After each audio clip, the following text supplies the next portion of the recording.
അവസാനിപ്പിച്ച സ്ഥലത്ത് നിന്ന് തന്നെ തുടങ്ങാം. പ്രബോധമനുഗച്ഛന്ത്യ അപ്രാപ്തായ പരംപദം ഏകസ്യ അപ്യനേകസ്യ സർവം സർവത്ര യുജ്യത്തെ. പ്രബോധത്തെ പ്രാപിക്കുന്ന ബോധം എന്ന് പറഞ്ഞാൽ അത് ശുദ്ധചിത്താണ്, സംശയമൊന്നുമില്ല. അത് ഉണരുക എന്ന് പറഞ്ഞാൽ ബോധം ഉണർവായിരിക്കുമ്പോൾ അത് ഉണരുക എന്ന് പറയുന്നത് കൊണ്ട് എന്താ ഉദ്ദേശിക്കുന്നത്? ദ്വൈതത്തെ അറിയാൻ തുടങ്ങുന്നു എന്നർത്ഥം. നമ്മൾ ഉറക്കത്തിൽ നിന്ന് ഉണരുമ്പോൾ ദ്വൈതത്തെ അറിയാൻ തുടങ്ങും. ഗാഠനിദ്രയിൽ ദ്വൈതാനുഭവമില്ല. ഇതുപോലെ സാന്ദ്രമായ അനുഭവം മാത്രമായി നിൽക്കുന്ന അവസ്ഥയാണ് ശുദ്ധ ബ്രഹ്മത്തിൻ്റേത്. അത് അറിയാൻ തുടങ്ങുമ്പോൾ, അറിവ് എന്ന് പറയുന്നത് ഒരർത്ഥത്തിൽ ഉണർവാണല്ലോ. ബോധം ഉണർന്നാൽ കുഴപ്പം. ദ്വൈതത്തിൻ്റെ അനുഭവം ബോധമായി ബാക്കി നിന്നാൽ ഒരു പ്രശ്നവുമില്ല. അതാണ് ശുദ്ധമായ ആനന്ദം, ശുദ്ധമായ അസ്തിത്വം എന്ന പേരിൽ അറിയപ്പെടുന്നത്. പ്രബോധമനുഗച്ഛന്ത്യ, പ്രബോധത്തെ പ്രാപിക്കാൻ ആരംഭിക്കുന്നു ബോധം. പക്ഷേ ആ ഉണരുന്നതിലൂടെ അത് ദ്വൈതത്തിലേക്കാണ് പോകുന്നത്. രണ്ടിനെ അറിയാൻ ശ്രമിക്കുന്നു, അവിടെയാണ് കുഴപ്പം. അറിയാൻ ശ്രമിക്കുന്നു എന്ന് പറഞ്ഞാൽ ബോധപൂർവമായി അറിയാൻ ശ്രമിക്കുന്നു എന്നല്ല, രണ്ടിൻ്റെ തോന്നൽ ഉളവാകുന്നു. അത് സത്യമാണെന്ന് ബോധം വിചാരിക്കാൻ ആരംഭിക്കുന്നു. അപ്പോഴാണ് ഞാനും ജഗത്തും ഉള്ളതുപോലെ തോന്നുന്നത്. പരമപദത്തെ പ്രാപിക്കാതെ എന്ന് പറഞ്ഞാൽ ബോധത്തിലേക്ക് തിരിച്ചു പോകാതെ ബോധം ഒരു ഉണർവിലേക്ക് വരുമ്പോൾ അത് ഒന്നായിരുന്നാലും പലതെന്ന പോലെ കാണപ്പെടുന്നു. അതുകൊണ്ട് ഏകസ്യാ അപ്യനേകസ്യാഹ, ഈ ചിത്തിനെ, ആത്മാവിനെ ഒന്നെന്ന് പറയണോ പലതെന്ന് പറയണോ? അത് ഒന്നാണ് എന്ന് തന്നെയാണ് ഉപനിഷത്തുകൾ വർണ്ണിക്കുന്നത്. പക്ഷേ പലത് അതിൻ്റെ ഒരു ശക്തിവിശേഷമാണ്. പലതിനെ ഉണ്ടാക്കി കാണിക്കുക, പ്രപഞ്ചമായി കാണപ്പെടുക എന്നുള്ളത് ബോധത്തിൻ്റെ സ്വഭാവമാണ്. ബ്രഹ്മം എന്ന വാക്കിൻ്റെ അർത്ഥം തന്നെ പ്രപഞ്ചമായി പെരുകി കാണപ്പെടുന്ന വസ്തു എന്നാണ്. അത് പെരുകുന്നുണ്ടോ എന്ന് ചോദിച്ചാൽ അത് പെരുകാൻ പറ്റില്ല. കാരണം സർവത്ര നിറഞ്ഞു നിൽക്കുന്നത്, ഇടതൂർന്ന് നിൽക്കുന്നത് എങ്ങനെ പെരുകും? ഒരു കുപ്പിയുടെ ഉള്ളിൽ അതിൻ്റെ ആ വക്ക് വരെ വെള്ളം നിറച്ച് അതിനെ ടൈറ്റായിട്ട് നമ്മൾ അടപ്പ് കൊണ്ട് അടയ്ക്കുന്നു എന്ന് വിചാരിക്കുക. ആ കുപ്പി കുലുക്കിയാൽ അതിൻ്റെ അകത്തുള്ള വെള്ളം കുലുങ്ങില്ല. കാരണം ഫുള്ളായിട്ട് നിറഞ്ഞു നിൽക്കുകയാണ്. നിറയുന്നത് അല്ലെങ്കിൽ നിറഞ്ഞു നിൽക്കുന്നത് അനങ്ങുകയില്ല. അല്പമായതാണ് ചലിക്കുന്നത്. ശുദ്ധബോധം, അതിൽ ചലനമില്ല. മനസ്സും ഇന്ദ്രിയങ്ങളും പ്രാണനും ശരീരവും ബാഹ്യപ്രപഞ്ചവും ചലിച്ചുകൊണ്ടേയിരിക്കും. അതൊക്കെ അല്പമാണ്. അനൽപമായ അനന്തമായ സത്യം അത് ചലിക്കാത്തതായിരിക്കും. ഭൂമാവൈ സുഖം എത്ര അന്യത് പശ്യതി അന്യത് ശൃണോതി അന്യത് വിജാനാതി തദൽപ്പം. ഇതാണ് ഉപനിഷത്ത് പ്രഖ്യാപിക്കുന്നത്. എവിടെയാണോ മറ്റൊന്ന് കാണപ്പെടാനില്ലാത്തത്, കേൾക്കപ്പെടാനില്ലാത്തത്, ചിന്തിക്കപ്പെടാനില്ലാത്തത്, ദ്വൈതം എവിടെയില്ലയോ അതാണ് അനന്തമായ ആത്മതത്വം. എവിടെ മറ്റൊന്ന് കാണപ്പെടുന്നോ, എവിടെ മറ്റൊന്ന് കേൾക്കപ്പെടുന്നോ, എവിടെ വേറൊന്ന് ചിന്തിക്കപ്പെടുന്നോ അത് അല്പം. അപ്പോൾ ദ്വൈതമല്ല ശ്രേഷ്ഠമായ സ്ഥിതി, അദ്വൈതമാണ് മഹത്തരമായത്. ആ സത്യത്തെ നിശ്ചലതയിലൂടെ മാത്രമേ ഒരാൾക്ക് സാക്ഷാത്കരിക്കാൻ പറ്റൂ. ഏകസ്യാപ്യനേകസ്യാഹ, ഈ ആത്മാവിനെ ഒന്നെന്ന് പറഞ്ഞാലും പലതെന്ന് പറഞ്ഞാലും രണ്ട് ശരിയാണ്. ആത്മാവിൽ പലതില്ല, പക്ഷെ പലതായി കാണപ്പെടുന്നത് ആത്മാവാണ്. നിങ്ങൾക്ക് മനസ്സിലാവുന്നില്ല? ആത്മാവ് പലതായി മാറുന്നില്ല. ആത്മാവിൽ പലതരം ഇല്ല. എന്നാൽ എല്ലാമായി കാണപ്പെടുന്നത് ഒരേ ആത്മാവാണ്. ആത്മാവ് ഒന്നോ പലതോ? ഈ ചോദ്യത്തിന് ഉത്തരം പലതായി കാണപ്പെടുന്ന ഒന്നെന്ന്. മനസ്സിലാകുന്ന ഭാഷയിൽ സംസാരിക്കും മനുഷ്യ. നിങ്ങളെന്താണ് ഈ ഇടകലർത്തി സംസാരിക്കുന്നത്? നിങ്ങൾക്ക് നേരെ വ്യക്തമായിട്ട് കാര്യങ്ങൾ അവതരിപ്പിക്കാൻ പറ്റില്ലേ? ആത്മാവിനെ വിവരിക്കാൻ ശ്രമിക്കുന്നവന് ഇങ്ങനെയേ സംസാരിക്കാൻ പറ്റൂ. ഉപനിഷത്തുക്കളും ഇതേ മാർഗം തന്നെയാണ് പിന്തുടരുന്നത്. അല്ലാതെ എങ്ങനെ അതിനെ വർണ്ണിക്കും? പലതെന്ന പോലെ തോന്നിക്കുന്ന ഒന്ന്, പലതായി കാണപ്പെടുന്ന ഒന്ന്, പലതിൻ്റെ തോന്നൽ ഉളവാക്കുന്ന ഒന്ന്, ഇങ്ങനെ പറയാൻ പറ്റൂ. ആ ഒന്നിനെ അറിഞ്ഞു കഴിഞ്ഞാൽ ഈ പലതിൻ്റെ പ്രാധാന്യം നഷ്ടപ്പെടും. പലതിൽ മോഹിച്ചവരാണ് ജീവന്മാർ. ആ ഭ്രമമാണ് നീങ്ങേണ്ടത്. ഒന്നായിരിക്കുന്ന അല്ലെങ്കിൽ പലതായിരിക്കുന്ന ആ ആത്മതത്വത്തിൽ എല്ലാം എല്ലായിടത്തും യോജിക്കും. എന്തിനേയും പൊരുത്തപ്പെടുത്താൻ പറ്റും. കാരണം ഇവിടെ പൊരുത്തമില്ലായ്മ എന്നുള്ളത് ഇല്ല. എല്ലാം ആത്മാവാണ്. ഖരമായിട്ടും ദ്രാവകമായിട്ടും വാതകമായിട്ടും പല നിറങ്ങളിലും പല ഗുണങ്ങളോടും പല ദോഷങ്ങളോടും കൂടി കാണപ്പെടുന്നതെല്ലാം ഒരേ ആത്മതത്വം തന്നെയാണ്. എങ്ങനെയാണ് ഈ പലതിൻ്റെ തോന്നൽ ആത്മാവിലുണ്ടായത്? ആത്മാവ് പലതായി മാറുന്നില്ല എന്ന് പറഞ്ഞു. അങ്ങനെയാണെങ്കിൽ ഈ പലത്, നാനാത്വം, ദ്വൈതം എങ്ങനെ ആത്മാവിൽ പ്രത്യക്ഷപ്പെടുന്നു എന്ന് ചോദിച്ചാൽ അത് നമ്മുടെ ഭ്രമം മാത്രമാണ്. ഭ്രമത്തിലൂടെ പലതാകുന്ന ഒന്ന് എങ്ങനെ യഥാർത്ഥത്തിൽ പലതാകും? സ്വപ്നത്തിൽ നാം കാണുന്ന ദൃശ്യങ്ങളെല്ലാം നാം തന്നെയാണ്, അല്ലെങ്കിൽ നമ്മുടെ മനസ്സ് തന്നെയാണ്. ആ പലതായി തീർന്നിരിക്കുന്ന മനസ്സ് ഒന്ന് തന്നെയാണ്. പിന്നെ എങ്ങനെ ആ പലതിൻ്റെ തോന്നൽ? പലതുണ്ടെന്ന് കരുതുന്നു, തെറ്റിദ്ധരിക്കുന്നു, ഭ്രമിക്കുന്നു. അപ്പോൾ പലതിൻ്റെ തോന്നൽ. പലതുണ്ടെന്ന് തോന്നിയാലും ഉള്ളത് ഒന്ന് തന്നെ. അതറിവ്. പലതിനെ സത്യമെന്ന് കരുതിയാൽ അത് അജ്ഞാനം, അറിവില്ലായ്മ. ഇത്രയേ മനസ്സിലാക്കാനുള്ളൂ. ഇപ്പോൾ പലതിൽ ഒന്നിനെ എങ്ങനെ കണ്ടെത്തും?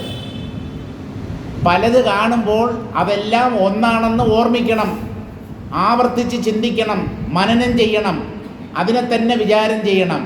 അപ്പോൾ പെരിഫറലായി എന്ന് പറഞ്ഞാൽ ഉപരിപ്ലവമായി പലത് കാണപ്പെട്ടാലും അവയിലൊക്കെ വ്യാപിച്ചിരിക്കുന്ന നാമരൂപരഹിതമായ ഒരു സത്ത മാത്രമേ ഉള്ളൂ എന്ന് ബുദ്ധി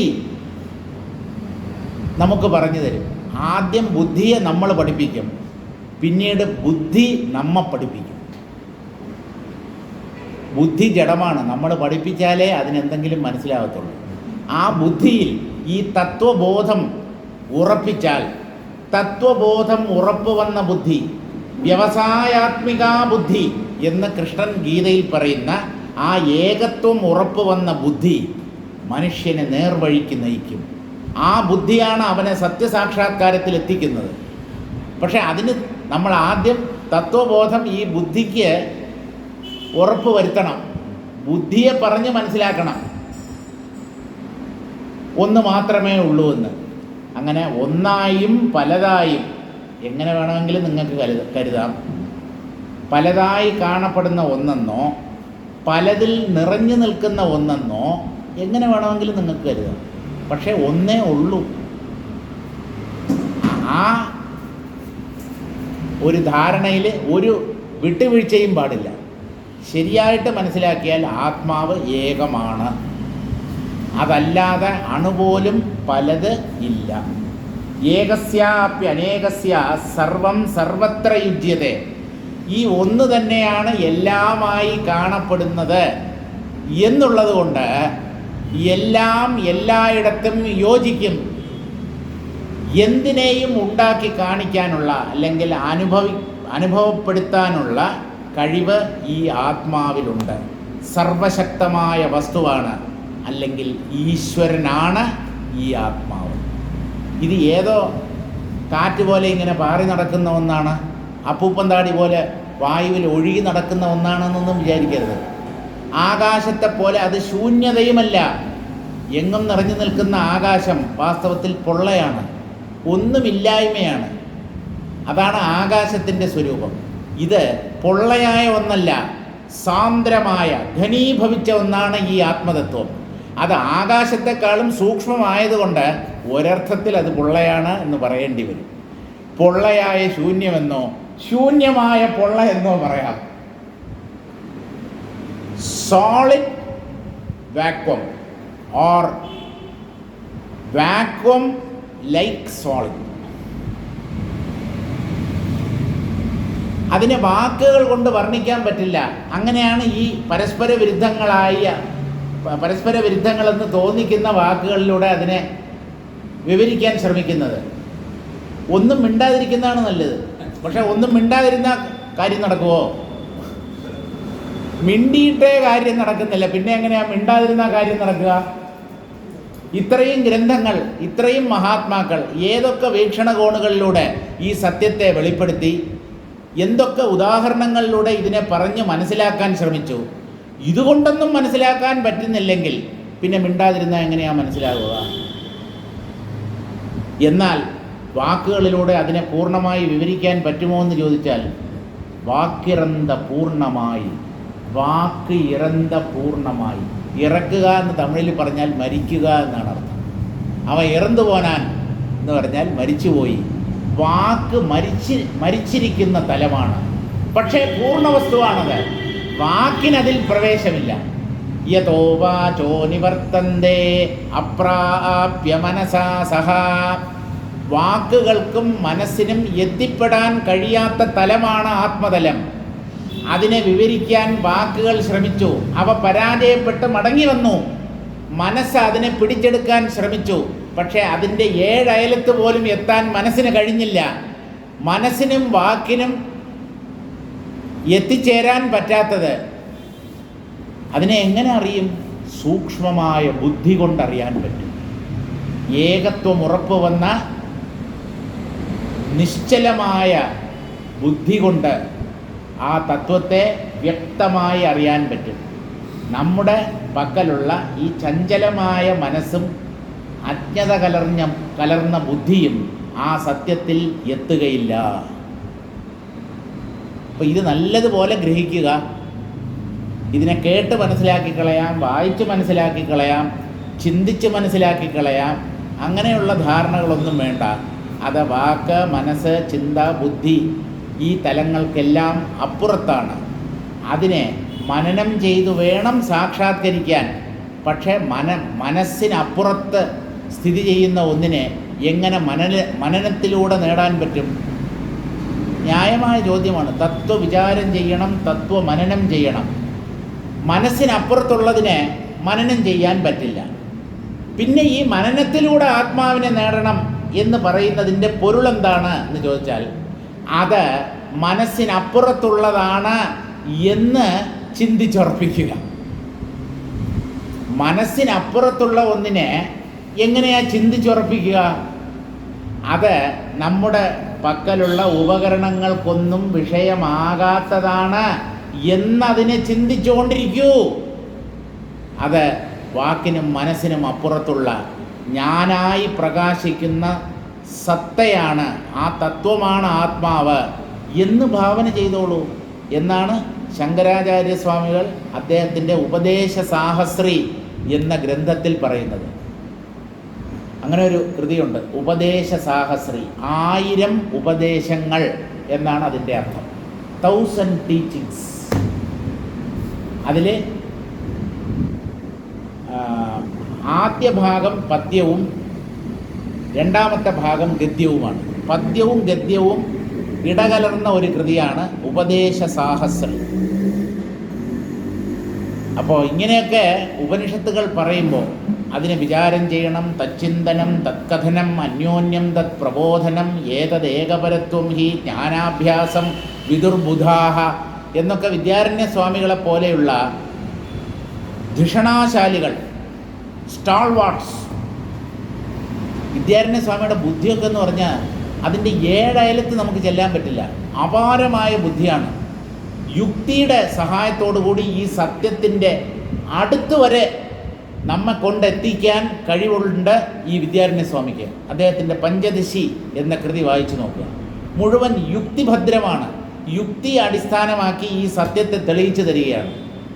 ഇങ്ങനെ ഒന്നുണ്ട്, അതിൻ്റെ സ്വരൂപം ഇന്നതാണ്, അതിന് നേരിട്ടറിയാൻ പറ്റിയില്ലെങ്കിലും എന്തുകൊണ്ട് അത് മറ്റൊരു വിധത്തിലായിക്കൂടാ എന്നുള്ള ചോദ്യത്തെ യുക്തിയുക്തം നിഷേധിക്കുക വഴി ഈ സത്യത്തെ വെളിപ്പെടുത്തി തരും. ഒരു കാര്യം ഒന്നാണെന്ന് പറയുമ്പോൾ നമ്മൾ പറയും എന്തുകൊണ്ട് വേറൊരു വിധത്തിലായിക്കൂടാ, വേറൊരു വിധത്തിലാവാൻ പറ്റില്ല എന്ന് യുക്തിയുടെ സഹായത്തോടു കൂടി സമർത്ഥിച്ചാൽ ഇദ്ദേഹം പറഞ്ഞതിനെ അംഗീകരിച്ചല്ലേ പറ്റൂ. പറയുന്നതിനെ നേരിട്ട് നമുക്ക് അംഗീകരിക്കാൻ പറ്റിയില്ലെങ്കിൽ നിങ്ങൾക്ക് എന്തെങ്കിലും എതിർ യുക്തികളുണ്ടോ, ആ യുക്തികൾ നിരത്തൂ. ആ യുക്തികളൊക്കെ തെറ്റാണെന്ന് ഞങ്ങൾ തെളിയിക്കാം. അങ്ങനെ നമ്മുടെ യുക്തികളെല്ലാം തെറ്റാണെന്ന് തെളിയിക്കപ്പെട്ട് കഴിഞ്ഞാൽ വേദാന്തം നിരത്തുന്ന യുക്തികളെ അംഗീകരിച്ചല്ലേ പറ്റൂ. വേറെ എന്താ മാർഗം? ഇങ്ങനെയാണ് വിദ്യാരണ്യ സ്വാമികളുടെ ആ കൃതി പുരോഗമിക്കുന്നത്. പഞ്ചദശി. ബാലകൃഷ്ണൻ നായർ സാറ് അതിന് ലളിതമായ ഒരു വ്യാഖ്യാനം എഴുതിയിട്ടുണ്ട്, പഞ്ചദശി പ്രകാശിക. അതിൽ ശ്ലോകങ്ങളൊന്നുമില്ല, പക്ഷെ ആ കൃതിയിൽ പറയപ്പെട്ടിട്ടുള്ള വേദാന്ത തത്വങ്ങളെ, ശ്ലോകങ്ങളെ ഉദ്ധരിക്കാതെ തന്നെ സാറ് ലളിതമായ മലയാളത്തിൽ അതിൻ്റെ അന്തസ്സത്ത അല്പം പോലും ചോർന്നു പോകാത്ത രീതിയിൽ ആ പുസ്തകത്തിൽ പ്രതിപാദിച്ചിട്ടുണ്ട്. പഞ്ചദശി പ്രകാശിക വായിച്ചു. ആ പഞ്ചദശി പ്രകാശികയും ജീവൻ മുക്തി വിവേകം, ഇങ്ങനെ രണ്ട് കൃതികൾ, ഇത് രണ്ടും കൂടെ ചേർത്തിട്ട് രണ്ട് വിദ്യാരണ്യ കൃതികൾ. അതാണ് രണ്ട് വിദ്യാരണ്യ കൃതികൾ. ആ രണ്ട് കൃതികൾ ഏതാണെന്ന് ചോദിച്ചാൽ ഒന്ന് പഞ്ചദശിയും മറ്റേത് ജീവൻ മുക്തി വിവേകവുമാണ്. ഗംഭീരമായ രണ്ട് പുസ്തകങ്ങളാണ്. അതൊക്കെ സമയം കിട്ടുകയാണെങ്കിൽ ഞാൻ അത്രയേ പറയും. കാരണം തിരക്കിട്ട ജീവിതമാണ്. നമുക്ക് ഒരു മിനിറ്റ് പോലും ചിലവാക്കാൻ സമയമില്ല. രാവിലെ എഴുന്നേറ്റത് മുതൽ രാത്രി വരെ എന്തെങ്കിലും കർമ്മങ്ങൾ നമ്മൾ ആഗ്രഹിച്ച് ചെയ്യുന്നതുണ്ട്, നമ്മുടെ തലയിലെടുത്തുകൊണ്ട് ചെയ്യുന്ന കർമ്മങ്ങളുണ്ട്. ഇങ്ങനെ ഈ കർമ്മങ്ങളിൽ നിന്നും നമുക്കൊരു ഒഴിവ് സമയം കിട്ടുന്നില്ല എന്നുള്ളത് വാസ്തവമാണ്, അത് അംഗീകരിക്കാം. എന്നാലും ഇടയ്ക്ക് വീണ് കിട്ടുന്ന ഒഴിവ് നേരങ്ങളിൽ അല്പാൽപമായി ഈ കൃതികൾ വായിച്ചു നോക്കിയാൽ സത്യം നല്ല പോലെ തെളിഞ്ഞു കിട്ടും. ഏകസ്യാപ്യനേകസ്യാ സർവം സർവത്ര യുജ്യത്തെ. ഈ ആത്മാവിൽ പരസ്പര വിരുദ്ധങ്ങളായവ പോലും ഒത്തൊരുമിക്കുന്നു, എല്ലാം യോജിക്കും. അഗ്നിയിൽ നിന്നുണ്ടായതാണ് ജലം എന്നാണ് സൃഷ്ടിപ്രക്രിയ വർണ്ണിക്കുന്നത്. അഗ്നേരാപഹ, അഗ്നിയിൽ നിന്ന് ജലമുണ്ടായി എന്നാണ്. പഞ്ചഭൂത സൃഷ്ടിയെ വിവരിക്കുമ്പോൾ ആകാശത്തിൽ നിന്ന് വായു, വായുവിൽ നിന്ന് അഗ്നി, അഗ്നിയിൽ നിന്ന് ജലം, ജലത്തിൽ നിന്ന് ഭൂമി. ഇങ്ങനെയാണ് പഞ്ചഭൂതങ്ങളുടെ സൃഷ്ടിക്രമം. അഗ്നിയെ അണച്ചു കളയുന്നതാണ് വെള്ളം. ആ ജലം അഗ്നിയിൽ നിന്ന് എങ്ങനെ ഉണ്ടാവും? പക്ഷേ ഇങ്ങനെയാണ് സൃഷ്ടിയെ വിവരിക്കുന്നത്. അഗ്നിയിൽ നിന്നുണ്ടായതാണ് ജലം. അപ്പോൾ ഈ ജലം എങ്ങനെ അഗ്നിയെ അണച്ചു കളയുന്നു? അതിനും വിരോധമില്ല. ഫയർഫോഴ്സുകാരെന്താ ചെയ്യുന്നത്? വെള്ളം അടിക്കുകയല്ലേ ചെയ്യുന്നത്? ഇതല്ല, വെള്ളം അടിക്കുക എന്ന് പറഞ്ഞാൽ വെള്ളം ഇങ്ങനെ വീഴ്ത്തി വെള്ളം ഉപയോഗിച്ചാണല്ലോ അവർ തീ അണയ്ക്കുന്നത്. അപ്പോൾ പരസ്പര വൈരുദ്ധ്യങ്ങൾ ഒത്തുചേർന്ന് നിൽക്കുന്നതാണ് ഈ ആത്മതത്വം. കാരണം ഒരിക്കലും ചേരാത്ത രണ്ടിനെ ചേർത്ത് നിർത്താൻ കഴിവുള്ള ഒരു ശക്തി ഈ ആത്മാവിൽ പ്രവർത്തിക്കുന്നുണ്ട്. അതിൻ്റെ പേരാണ് മായ. അതുകൊണ്ട് അയ്യോ ഇതെങ്ങനെ അഗ്നിയിൽ നിന്ന് ജലമുണ്ടാവുന്നു, ആ ജലം അഗ്നിയെ എങ്ങനെയാണ് അണയ്ക്കുന്നത്? അതൊന്നും ചോദിക്കേണ്ട, എല്ലാം പറ്റും. അച്ഛനിൽ നിന്ന് ജനിച്ച മകൻ അച്ഛനെ കൊല്ലുന്നില്ലേ? അതിന് വിരോധമില്ലല്ലോ. അച്ഛനാണ് മകൻ്റെ ജന്മത്തിന് കാരണം. അതേ മകൻ അച്ഛനെ കൊല്ലുന്നതായി നമ്മൾ വാർത്തകളിൽ വായിക്കുന്നില്ലേ, അല്ലെങ്കിൽ ടി വിയിൽ കാണുന്നില്ലേ? അതെങ്ങനെ? അത് സാധ്യമാണ്. ജനിപ്പിച്ചത് അച്ഛനാണ്. ഇപ്പം മകൻ എങ്ങനെയാണ് അച്ഛനെ കൊല്ലുന്നത്? കൊല്ലാമല്ലോ, കൊല്ലുന്നുണ്ടല്ലോ. അതുപോലെ കൂട്ടിയാൽ മതി. നമുക്ക് 19ാമത്തെ ശ്ലോകത്തിൽ കടക്കാം. ബോധാബോധാത്മരൂപേഹി കിം നാമാസ്തി പരാത്മനി അപ്രാപ്തായാഃ പരം ബോധം പദാർത്ഥാകുലതോചിത. ബോധാബോധ ആത്മരൂപേഹി, ഈ ആത്മാവ് ബോധമായും അബോധമായും തന്നെ പ്രകടിപ്പിക്കുന്നു. ബോധം ഉണർവ്, അറിവ്, ചൈതന്യം. അബോധം അജ്ഞാനം അല്ലെങ്കിൽ അബോധാവസ്ഥ.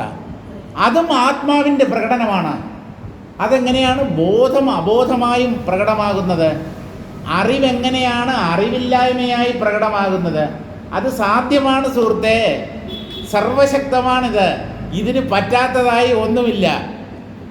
ഇരുട്ടായി പ്രകടമാകാൻ കഴിയുന്ന വെളിച്ചമാണ് ആത്മാവ്. ഇരുട്ടായി പ്രകടമാകാൻ കഴിയുന്ന വെളിച്ചമോ? സൂര്യൻ്റെ വെളിച്ചം, ചന്ദ്രൻ്റെ വെളിച്ചം, വിളക്കിൻ്റെ വെളിച്ചം, അതൊന്നും ഇരുട്ടായി മാറുന്നില്ല. ആ വിളക്ക് കെട്ടുപോയാലേ ഇരുട്ടിൻ്റെ അനുഭവമുള്ളൂ. പക്ഷേ ഈ ആത്മപ്രകാശം എങ്ങനെയുള്ളതാണെന്ന് അറിയാമോ? ഇരുട്ടായും തന്നെ പ്രകടിപ്പിക്കാൻ കഴിവുള്ളതാണ്. അത് പ്രകാശമാണ് എന്നുള്ളത് സത്യം.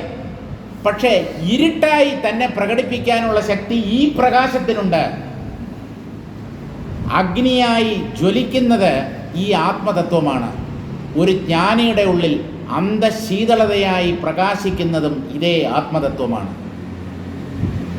ഹിമാലയത്തിലും ധ്രുവപ്രദേശങ്ങളിലും ഐസിൻ്റെ രൂപത്തിൽ കാണപ്പെടുന്നത് ഈ ആത്മാവാണ്. സൂര്യനെ പോലെയുള്ള അനന്തകോടി നക്ഷത്രങ്ങളിൽ ചുട്ടുപഴുത്ത് ദ്രവരൂപത്തിൽ സ്ഥിതി ചെയ്യുന്നതും ഇതേ ആത്മാവ് തന്നെ. കരിങ്കല്ലായിട്ടും പാലായിട്ടും വെള്ളമായിട്ടും ഇങ്ങനെ ദ്രവരൂപങ്ങളിൽ കാണപ്പെടുന്നതും ഇത് തന്നെ. അദൃശ്യമായ hydrogen, oxygen, carbon dioxide തുടങ്ങിയ വാതകങ്ങളായും പ്രകടമായിരിക്കുന്നത് ഇതേ ആത്മാവാണ്. ഇപ്പോൾ എന്തിനെയാണ് ഈ ആത്മാവിൽ നിന്ന് നിങ്ങൾക്ക് അടർത്തി മാറ്റാൻ പറ്റുക? ഇത് എല്ലാമായി തീർന്നിരിക്കുന്ന സത്യമാണ് എന്ന് ആമുഖത്തിൽ തന്നെ ഞാൻ സൂചിപ്പിച്ചത് അതുകൊണ്ടാണ്. എല്ലാമായി തീരാൻ കഴിവുള്ള ഒന്ന്, അതിന് ഇന്നതേ സാധ്യമാകൂ, ഇന്നത് സാധ്യമല്ല, അങ്ങനെ ഒരു നിയമം അതിലില്ല. സർവ്വതിനെയും സാധ്യമാക്കി തീർക്കാൻ ഈ ആത്മാവിന് കഴിവുണ്ട്. അതുകൊണ്ടാണ് ഇവിടെ പറയുന്നത് ബോധ അബോധാത്മരൂപേഹി, ബോധമായും അബോധമായും. ബോധം എന്നുള്ളതിന് അറിവ് എന്ന അർത്ഥം സ്വീകരിച്ചാൽ അബോധം എന്നുള്ളതിന് അജ്ഞാനം അല്ലെങ്കിൽ അറിവില്ലായ്മ എന്ന് അർത്ഥം പറയേണ്ടി വരും. ബോധം എന്നുള്ളത് ഉണർവ്, ചിത്ത് എന്നാണെങ്കിൽ അബോധം എന്നുള്ളതിന് ജഡം എന്ന് അർത്ഥം പറയണം. ഇങ്ങനെ പരസ്പര വിരുദ്ധങ്ങളായി പരസ്പര വൈരുദ്ധ്യമുള്ള വസ്തുക്കളായി പ്രകടമാകുന്നത് ഈ ഒരേ ആത്മാവാണ്. കിം നാമാസ്തി പരാത്മനി, പരസ്പര വൈരുദ്ധ്യങ്ങളായി പ്രകടമാകുന്ന ആ ആത്മതത്വത്തിൽ യഥാർത്ഥത്തിൽ പരസ്പര വൈരുദ്ധ്യമുണ്ടോ എന്ന് ചോദിച്ചാൽ ഇല്ല. അത് ഒന്ന് തന്നെയാണ്. പിന്നെ ഈ പരസ്പര വൈരുദ്ധ്യം മായയുടെ തലത്തിലാണ്. ഈ മായ ആത്മാവിലെ ശക്തിയാണ്, പരമാത്മശക്തിയാണ് മായ. അതാണ് പ്രപഞ്ച സൃഷ്ടിക്ക് കാരണം. ഈ പ്രപഞ്ചത്തിൽ പരസ്പര വൈരുദ്ധ്യങ്ങൾ നിങ്ങൾക്ക് എവിടെയും കാണാം. എവിടെയാണ് കാണാൻ പറ്റാത്തത്? ഈ പരസ്പര വൈരുദ്ധ്യം പ്രകടമാകുമ്പോഴാണ് നമ്മൾ മൂക്കത്ത് വിരൽ വയ്ക്കുന്നത്. ഇങ്ങനെയും സംഭവിക്കുമോ? ഇങ്ങനെയും സംഭവിക്കും, ഇതിനപ്പുറത്തും സംഭവിക്കും. എന്താണ് സംഭവിക്കാൻ പാടില്ലാത്തത് ഈ ആത്മാവിൽ? കാരണം അത്രമാത്രം കഴിവുള്ള ഒരു ശക്തി ഈ ആത്മാവിൽ പ്രവർത്തിക്കുന്നു. അത് ആത്മാവിൻ്റെ അഭിന്നമായ ആ ഘടകമാണ്. ആ മായാശക്തിയെ ഈ ആത്മാവിൽ നിന്ന് വേർതിരിക്കാൻ ആർക്കും സാധ്യമല്ല. വസ്തുവും വസ്തുവിൻ്റെ സ്വഭാവം അല്ലെങ്കിൽ വസ്തുവിൻ്റെ ശക്തി. ജലത്തിൽ നിന്ന് അതിൻ്റെ ദ്രവത്വത്തെ മാറ്റാൻ പറ്റുമോ? അഗ്നിയിൽ നിന്ന് അതിൻ്റെ ചൂടിനെയും പ്രകാശത്തെയും വേർതിരിക്കാൻ പറ്റുമോ? വായുവിൽ നിന്ന് അതിൻ്റെ ചലന സ്വാതന്ത്ര്യത്തെ വേർപെടുത്താൻ പറ്റുമോ? ആകാശത്തിൽ നിന്ന് അതിൻ്റെ സ്വഭാവമായ ശൂന്യതയെ വേർതിരിക്കാൻ സാധ്യമാണോ? ഒന്നുമല്ല. ഒരു വസ്തു എന്ന് പറഞ്ഞാൽ അതിനൊരു സ്വഭാവം ഉണ്ടാവും. ആ ഗുണം അല്ലെങ്കിൽ ദോഷം അത് അതിലുണ്ടാവും. വിഷം എന്ന് പറഞ്ഞാൽ മനുഷ്യൻ്റെ പ്രാണനെടുക്കാൻ കഴിവുള്ള ഒന്നാണ്. വിഷം കഴിക്കുന്നവൻ മരിക്കും. ആ ശക്തി വിഷത്തിന് എവിടെ നിന്ന് കിട്ടി? ആത്മാവിൽ നിന്ന് പകർന്നു കിട്ടി. രോഗങ്ങൾ മാറ്റി ആരോഗ്യം പ്രദാനം ചെയ്യാനുള്ള കഴിവ് ഔഷധങ്ങൾക്കുണ്ട്. ഈ ഔഷധങ്ങൾക്ക് ഈ കഴിവ് എവിടെ നിന്ന് കിട്ടി? മനുഷ്യരുണ്ടാക്കിയതാണോ? അല്ല. പ്രകൃതിയിൽ നിന്ന് കിട്ടുന്ന വസ്തുക്കൾ ഉപയോഗിച്ച് മനുഷ്യർ മരുന്നുകൾ നിർമ്മിക്കുന്നു. ആ മരുന്ന് കഴിച്ചാൽ രോഗം മാറും, ആരോഗ്യം നമുക്ക് വീണ്ടെടുക്കാൻ പറ്റും. ഈ കഴിവ് മരുന്നിന് ആര് നൽകി? സർവേശ്വരൻ, പരമാത്മാവ്.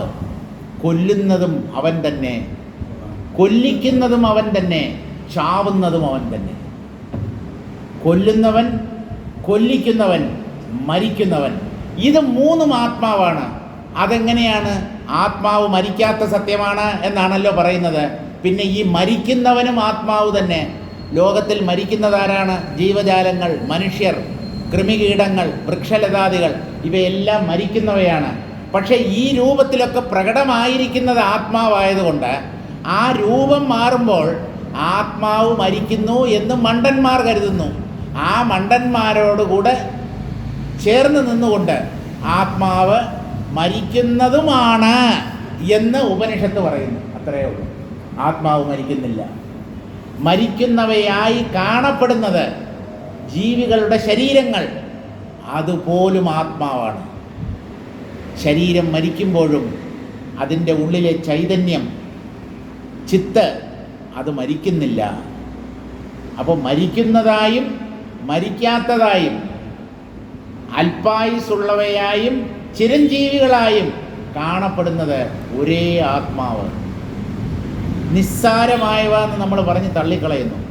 നീചം, നികൃഷ്ടം, നിസ്സാരമായവ, വൃത്തികെട്ടത്, കൊള്ളരുതാത്തത്, ദുഷ്ടൻ, കൊലപാതകി, കൊള്ളക്കാരൻ, പിടിച്ചുപറിക്കാരൻ, കള്ളൻ, മുള്ളൻ എന്നൊക്കെ നമ്മൾ ചില ആളുകളെ മുദ്ര കുത്താറുണ്ട്. അതും ആത്മാവാണ്. അതെങ്ങനെയാണ്? ഒരു കൊലപാതകയിൽ എങ്ങനെയാണ് ആത്മാവിനെ കാണാൻ കഴിയണം? കൊലപാതകയുടെ അടുത്ത് നിന്ന് അയാളുടെ തോളത്ത് കൈയിടണമെന്നല്ല ഈ പറഞ്ഞതിൻ്റെ അർത്ഥം. കൊലപാതകയുടെ രൂപത്തിൽ പ്രകടമായിരിക്കുന്നത് ആത്മാവാണ്. അല്ലെന്ന് നമുക്ക് എങ്ങനെ പറയാൻ പറ്റും? എല്ലാമായി കാണപ്പെടുന്നത് ആത്മാവാണെന്ന് പറയുമ്പോൾ എന്തിനെയാണ് ഈ ആത്മാവിൽ നിന്ന് നമുക്ക് ഒഴിവാക്കാൻ പറ്റുക? നല്ലത്, ചീത്ത, അങ്ങനെ ഒരു വ്യത്യാസവും ആത്മാവിലില്ല. നല്ലതും ചീത്തയുമായി പ്രകടമാകുന്നത് നല്ലതിലും നല്ലതായ ആത്മാവാണ്. ആത്മാവിനേക്കാളും നല്ല ഒന്നിനെ നിങ്ങൾക്ക് കണ്ടെത്താൻ പറ്റില്ല. അതിനേക്കാളും ശ്രേഷ്ഠമായത്, മഹത്തരമായത്, മംഗളദായകമായത്, ജീവിത ധന്യത അണയ്ക്കുന്ന മറ്റൊന്നിനെയും നിങ്ങൾക്ക് കാണാൻ പറ്റില്ല. പക്ഷേ അത് തന്നെയാണ് നശ്വര ജഗത്തായും നശിക്കുന്ന ജീവികളായും ജീവികളിലെ പ്രാണന്മാരായും ഇന്ദ്രിയങ്ങളായും മനസ്സായും ബുദ്ധിയായും എല്ലാം പ്രകടമാകുന്നത് ആ ഒരേ തത്വം തന്നെയാണ്. അതിനെ മനസ്സുകൊണ്ട് വേണം പിന്തുടരാൻ. എന്ന് പറഞ്ഞാൽ ഒരു വ്യക്തിയെ കാണുമ്പോൾ അയാൾ നല്ലവനാണ് അല്ലെങ്കിൽ ദുഷ്ടനാണ്, ഇങ്ങനെയുള്ള വ്യത്യാസം നമ്മൾ കാണും. ഈ നല്ലത്, ചീത്ത അത് നമ്മുടെ മനസ്സിലാണ് അല്ലെങ്കിൽ ചിന്തയിലാണ്. വസ്തുവിൽ നന്മയോ തിന്മയോ ഇല്ല. ഒരാൾക്ക് നല്ലത് വേറൊരാൾക്ക് തിന്മയായിരിക്കും, ചീത്തയായിരിക്കും. വിഷം മരണത്തിന് കാരണമാകുന്നതാണ്. പക്ഷെ ആ വിഷത്തിൽ പോലും കൃമികൾ ജനിക്കുന്നു. അതെങ്ങനെ? ജീവൻ അപഹരിക്കുന്ന വിഷത്തിൽ എങ്ങനെയാണ് കൃമികൾ ഉണ്ടാവുന്നത്?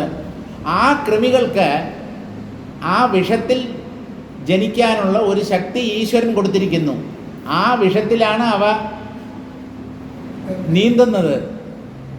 ആ വിഷം കഴിച്ചാണ് അവർ ജീവിക്കുന്നത്. എന്തുകൊണ്ട് ആ കൃമികൾ മരിച്ചു പോകുന്നില്ല എന്ന് ചോദിച്ചാൽ അതിന് അങ്ങനെയുള്ളൊരു ശക്തി കൊടുത്തിരിക്കുന്നു.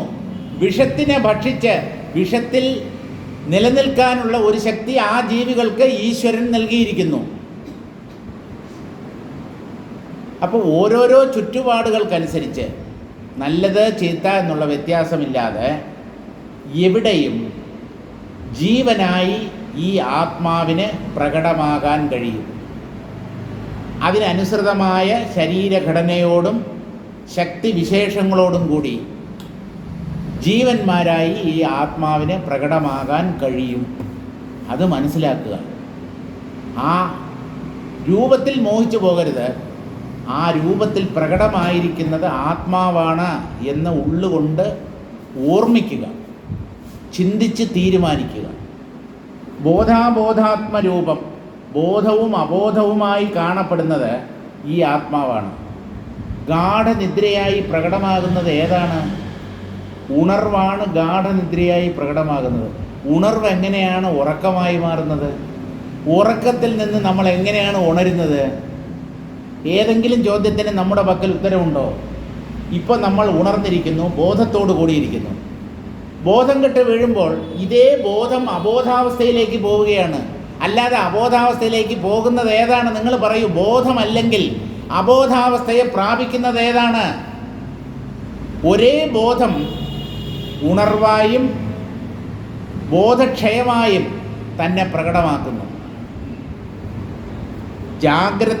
ജാഗ്രതായി പ്രകടമാകുന്ന അതേ ആത്മാവ് തന്നെയാണ് സ്വപ്നമായും തന്നെ പ്രകടമാക്കുന്നത്. ഇതെങ്ങനെ, എന്തിന്? ഈ ചോദ്യം ഒന്നും ചോദിക്കരുത്. ഒന്നാണ് പലതായി കാണപ്പെടുന്നത് എന്ന സത്യം ഉൾക്കൊള്ളുക. എന്നിട്ട് ഈ നാടകം കണ്ട് ആസ്വദിക്കുക. ഇത്രയേ നമുക്ക് ചെയ്യാനുള്ളൂ. ഇതൊരു കളിയാണ്, ഒന്നാം തരം കളി, ഒരു ഇന്ദ്രജാലം, മാജിക് ഷോ. അത് മാജിക്കാണെന്നറിയണം. അല്ലെങ്കിൽ ടെൻഷൻ വരും, വെപ്രാളം വരും, ഭയം വരും, ദുഃഖം വരും. ചിലപ്പോൾ തുള്ളിച്ചാടും, ചിലപ്പോൾ പൊട്ടിക്കരയും, ചിലപ്പോൾ ബോധം കെട്ട് വീഴും. ഇത് കളിയാണ് എന്നറിയാത്തത് കൊണ്ടാണ്. ഇത് കളിയാണ് എന്നുള്ള സത്യം അറിയാത്തത് കൊണ്ടാണ് മനുഷ്യർ വികാരാധീനരാവുന്നത്. എന്തിനാണ് ഈ അത്യാഹ്ലാദവും അതിദുഃഖിതയും? എന്തിന്? ബോധവും അബോധവുമായി പ്രകടമാകാൻ കഴിവുള്ള ആ പരമാത്മാവിൽ വാസ്തവത്തിൽ മറ്റെന്താണ് യഥാർത്ഥത്തിൽ ഉണ്ടാവുക? അത് തന്നെ പല രീതിയിൽ പ്രകടമാക്കുന്നു. ആ പ്രകടമാക്കാനുള്ള ഒരു കഴിവ് ഈ ആത്മതത്വത്തിൽ അന്തർലീനമായിരിക്കുന്നു. അതിനെയാണ് മായാശക്തി എന്ന് പറയുന്നത്. ആ മായ പ്രകടമാകുമ്പോൾ പലതും അതിൽ ഉള്ളതുപോലെ തോന്നും. മായ ചില സമയത്ത് പ്രകടമാകാതെ ആത്മാവിൽ തന്നെ ലയിച്ചു കിടക്കും. അപ്പോൾ പ്രപഞ്ചാനുഭവം ഇല്ല. വാസ്തവത്തിൽ ആ ആത്മാവിൽ അതല്ലാതെ മറ്റെന്താണ് ഉണ്ടാവാൻ കഴിയുക? യഥാർത്ഥത്തിൽ അതിൽ മറ്റൊന്നുമില്ല, അതിൽ അതുമാത്രമേ ഉള്ളൂ. പക്ഷേ പലതിൻ്റെ തോന്നൽ അതിലാണ് സംഭവിക്കുന്നത്. അപ്പോഴും ആ ഏകമായ തത്വം പലതായി മാറുന്നില്ല. മാറുന്നു എന്ന് കരുതിയാൽ നമ്മുടെ സ്വസ്ഥത നഷ്ടമാകും. അത്രയേ ഉള്ളൂ. വലിയ കുഴപ്പമാണ് ഈ ലോകത്ത്. ഗാസയിൽ ഇസ്രയേൽ ബോംബിംഗ് തുടരുന്നു. ഇന്നെന്തോ സമാധാന ഉടമ്പടി നിലവിൽ വരുന്ന ദിവസമാണെന്നൊക്കെയാണ് പറയുന്നത്. ഒരു സൈഡിൽ സമാധാന ഉടമ്പടി ഒപ്പിടുമ്പോൾ മറ്റൊരു സൈഡിൽ കൂടെ മിസൈൽ അയക്കും. ഒരു തത്വദീക്ഷയും ഇല്ലാത്ത പ്രവൃത്തിയാണ് രാഷ്ട്ര നേതാക്കൾ ചെയ്യുന്നത്. വാക്കിന് വില വേണം. ഒരു വാക്ക് പറഞ്ഞാൽ വാക്കായിരിക്കണം. ഒരാൾ അങ്ങനെയാണ് ചെയ്തത്. വാക്ക് പറഞ്ഞിട്ട് അത് പാലിച്ചില്ല. അപ്പോൾ മറ്റേയാൾ പറഞ്ഞു, നിങ്ങളല്ലേ എനിക്ക് വാക്ക് തന്നത്, വാക്ക് പറഞ്ഞാൽ വാക്കായിരിക്കണം. അത് തന്നെയാണ് ഞാൻ ചെയ്തത്. വാക്ക് വാക്കായിരിക്കുന്നു, ഞാൻ നടപ്പിലാക്കില്ല എന്നർത്ഥം. വാക്ക് പറഞ്ഞാൽ വാക്കായിരിക്കണം എന്ന് പറഞ്ഞാൽ വാക്കിൽ മാത്രമേ ഉള്ളൂ എന്നർത്ഥം. അതൊരിക്കലും ഞാൻ നടപ്പിലാക്കുകയില്ല. നമ്മൾ പറയല്ലേ, വാക്ക് വാക്കായിരിക്കണം, വാക്ക് വാക്കായി തന്നെ ഇരിക്കും. അപ്രാപ്തായ പരംബോധം പദാർത്ഥാകുലതോചിത. ചിത്ത് ഉണരുമ്പോൾ എന്ന് പറഞ്ഞാൽ മനസ്സായി സങ്കല്പമായി അത് വികാസം പ്രാപിക്കുമ്പോൾ ആത്മതത്വത്തിലേക്ക് തിരിച്ച് അതിനെത്താൻ കഴിഞ്ഞാൽ കുഴപ്പമില്ല. പക്ഷേ ആ സങ്കല്പം ശാഖോപശാഖകളായി പിരിഞ്ഞാൽ പലതിൻ്റെ തോന്നൽ ഉണ്ടാകും. അതിൽ ഈ മനസ്സ് ഭ്രമിക്കുകയും ചെയ്യും.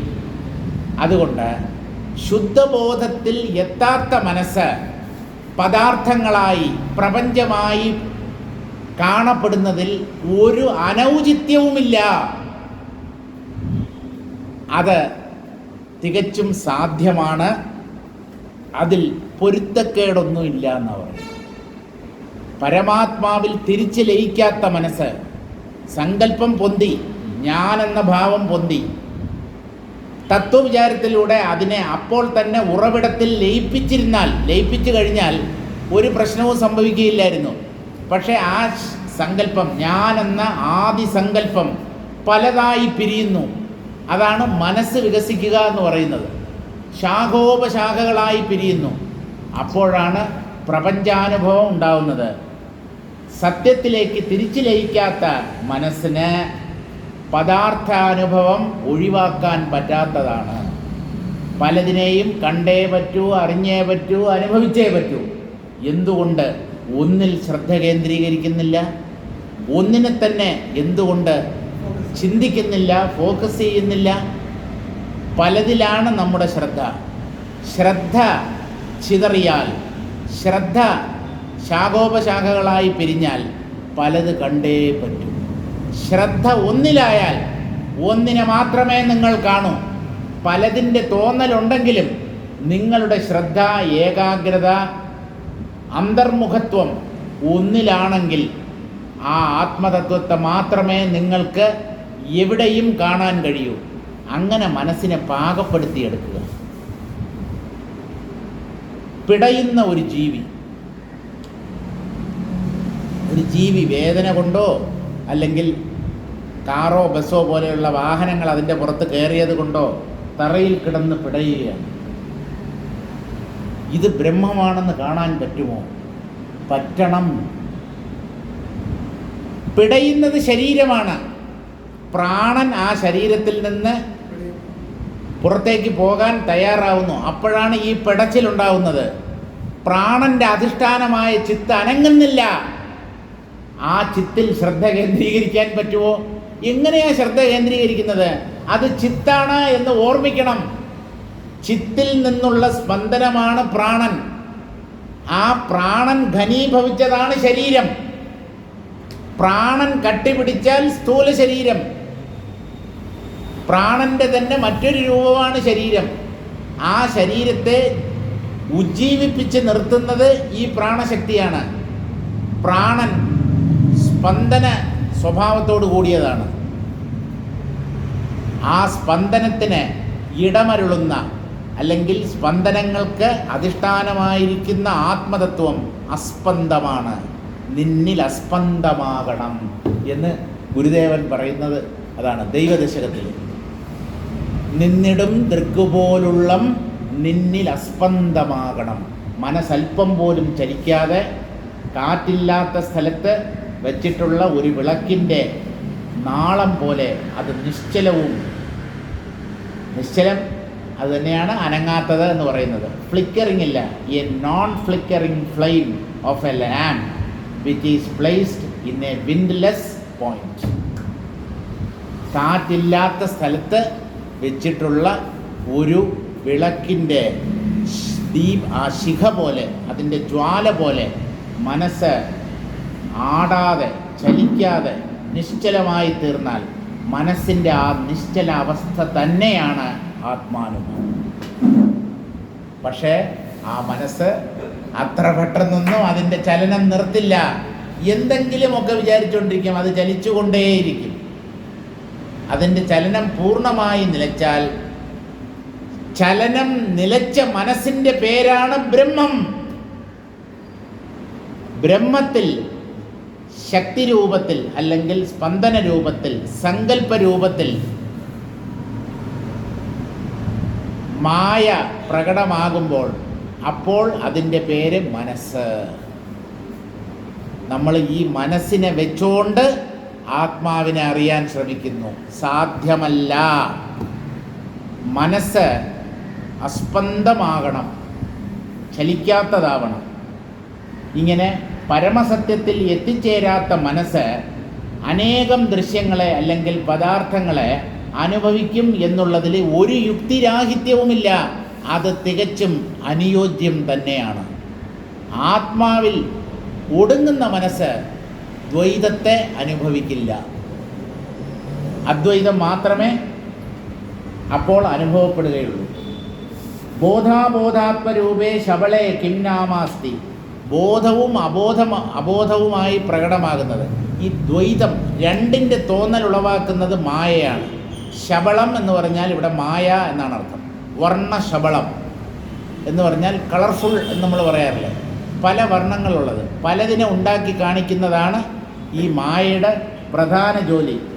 ആ മായയിൽ ഒരു കഴമ്പുമില്ല. പ്രപഞ്ചം മായയുടെ സൃഷ്ടിയാണ്.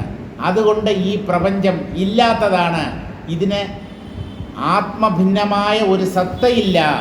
ഇത് വെറുതെ ഉണ്ടെന്ന് തോന്നുന്നതാണ്, കാനൽ ജലം പോലെ. മായയിൽ ഒന്നുമില്ല. മായയിൽ ഉണ്ടെന്ന് തോന്നുന്നതാണ് അനന്തകോടി ബ്രഹ്മാണ്ഡങ്ങൾ. അപ്പോൾ പിന്നെ അവയൊക്കെ ഇല്ലാത്തതാവാനല്ലേ പറ്റൂ. അസാധ്യമിതി ശേഷഃ. ഏകത്വത്തിൽ നാനാത്വം വാസ്തവത്തിൽ ഉണ്ടാവാൻ പറ്റില്ല. ഏകമായ ആത്മതത്വത്തിൻ്റെ ശക്തി പ്രകടമാകുമ്പോൾ ആ ഒന്ന് പലതെന്ന പോലെ തോന്നുന്നു. അത് തോന്നൽ മാത്രമാണ്, ഭ്രമം മാത്രമാണ്, മിഥ്യ മാത്രമാണ്. വാസ്തവത്തിൽ ഇവിടെ അണുപോലും പലതില്ല. നേഹ നാനാസ്തി കിഞ്ചൻ. അല്പം പോലും ഇവിടെ പലതില്ല. പലത് എന്ന് പറയുന്നത് മായയുടെ തലത്തിലാണ്. സത്യം മായയ്ക്ക് അപ്പുറത്താണ്. കിഞ്ചിത് ബോധം പ്രവിഷ്ടായ സിദ്ധതാപ്യുചിതൈവ സാ ഏവം തേ സർവദിക് സംസ്ഥാഃ സർവമേവ പരസ്പരം. വീണ്ടും രാമൻ്റെ ചോദ്യത്തിലേക്ക് വരികയാണ്. കിഞ്ചിത് ബോധം പ്രവിഷ്ടായാഹ. ബോധത്തിൽ ഉണർവ് സംഭവിക്കുമ്പോൾ, ബോധം ഉണരുമ്പോൾ മനസ്സ് ഉള്ളതുപോലെ തോന്നുന്നു. ഈ മനസ്സിൻ്റെ തലത്തിലാണ് സകല സിദ്ധികളും, അഷ്ടമഹാസിദ്ധികളും മനസ്സിൻ്റെ തലമാണ്. മനസ്സിനപ്പുറത്ത് സിദ്ധികൾ പോലുമില്ല. ദ്വൈതത്തിലാണ് സിദ്ധികൾ. അണിമ, മഹിമ, ഗരിമ, ലഘിമ, ഈശിത്വം, വശിത്വം, പ്രാപ്തി, പ്രാകാശ്യം.